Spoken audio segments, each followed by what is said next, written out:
Bangladesh, which has 160 million population, today there are more than 80 million telephone subscribers. So everybody has a telephone in Bangladesh. It's only a few years. Now these telephones are internet-enabled telephones.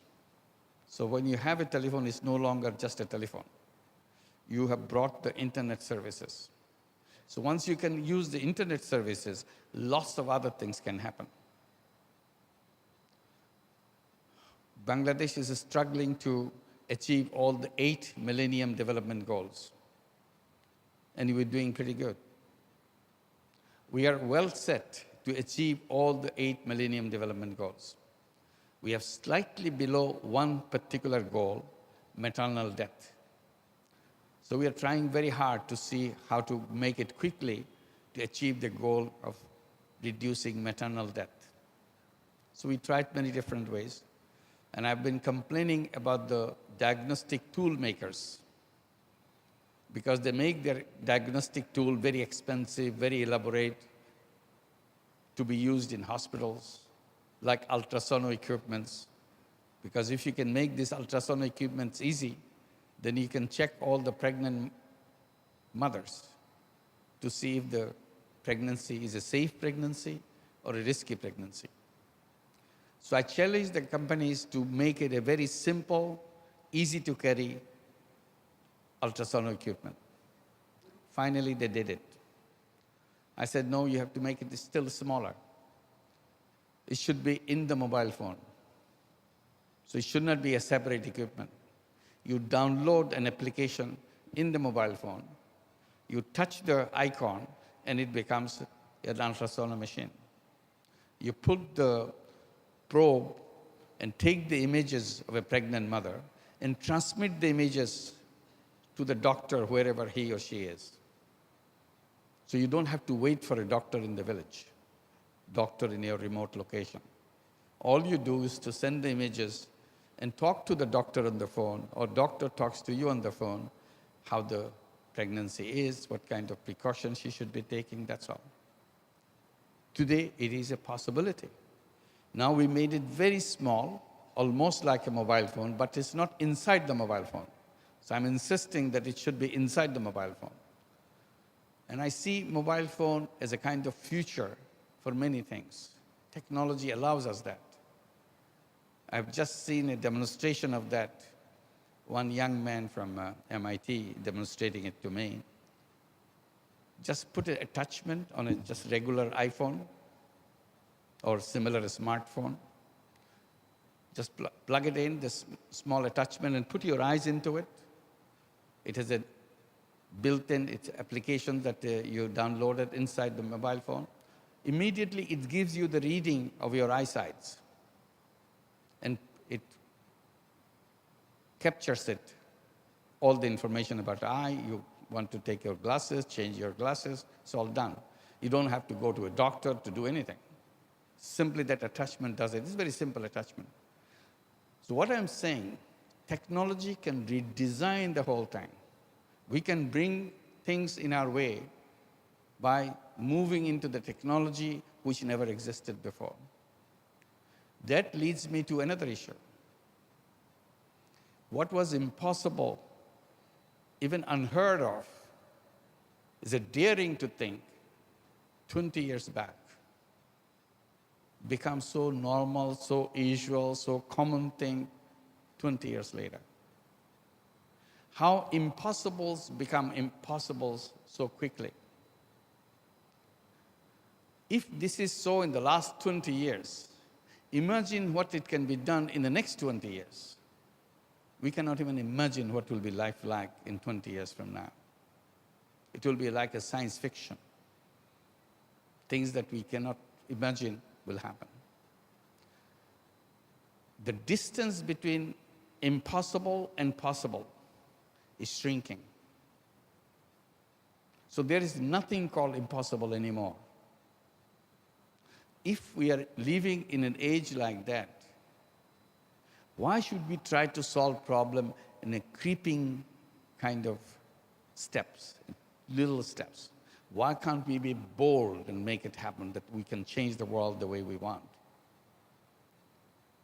And I don't understand, why should anybody be a poor person? Is there something wrong in that poor person? Does she lack something? Is it something missing in him? Nothing. He and she is as capable as anybody else. But still, she is poor. This is not his fault or her fault. Whose fault is this? It's the fault of the system. So why can't we fix the system? If we are so convinced that there's nothing wrong with the person, it's a system which is causing us, this is our responsibility to go and fix it, because otherwise we are making people suffer for our stupidity because we didn't design it right. So it's all about design fault, the fundamental flaw in the design.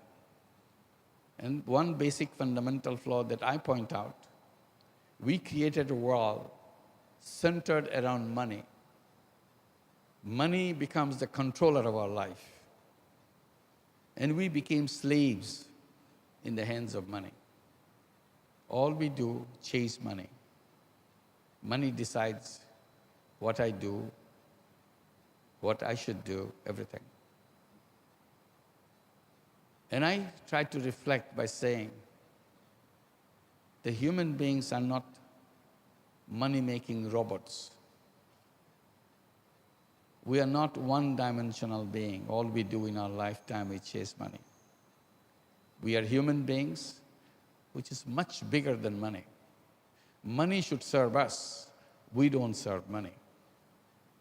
So why can't we redesign our structure, which takes away the control of our life with the money? So why can't we create a different kind of business world to go with the existing business world? So we will have two kinds of businesses: business to make money, business to solve problems, business to create new world. And that's where social business fits in. And I'm very happy that today, city of Pistoia is declaring itself social business city. What would that mean to have a social business city? You can make your own interpretation what it means. One interpretation that I was trying to explain, that if the city of Pistoia has, say, 5,000 businesses, or any number of businesses that you have, we can inspire these businesses to create a parallel social business to go with it. While you are making money, at the same time, you can solve a little bit of the problem. It doesn't have to be a mega business. Your profit-making business is a mega business. But you can have a tiny little social business. Like what? Maybe that company could create a tiny little social business to provide income opportunity to 5 people. And then you created a social business, not for making money for yourself, to be sustainable business to create employment opportunity for 5 people. And that's your social business. And in the process, we have found a way how to take care of unemployment. Because unemployment is not going to get away. It's not going to get disappeared. Because it is built into the system that we built. Why can't we build a system where nobody will be unemployed? The word unemployment will be unknown and cannot be understood. When you say somebody is unemployed, people say, what does it mean? What is unemployment? Why should anybody be unemployed? If the person is capable, willing, and enterprising, why should he be unemployed? And that's the kind of system we can build. It is a possibility, and we are creative enough to create that kind of thing. So let's attempt to do that through social businesses. And this city of Pistoia can encourage the businesses to create tiny little social businesses. And those tiny little social businesses can change the world ultimately, because you crack the problem. Cracking the problem is the most important thing. You develop a seed which changes the world. So that's the challenge, and I hope city of Pistoia will give leadership in making a different world that we are all looking for.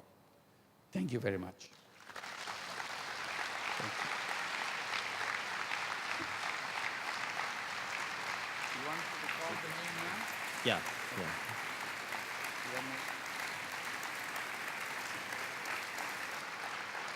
Thank you.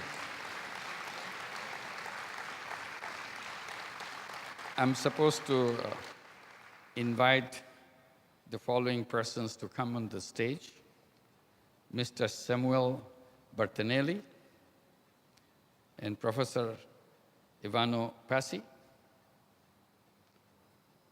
Mr. Paolo Carrera, Maurizio Fioravanti, Professor Mario Vigeri, Mr. Marco Tognetti,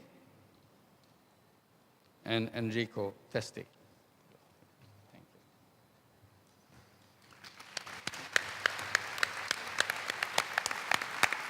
Wow, this is my pleasure now to give you the plaque.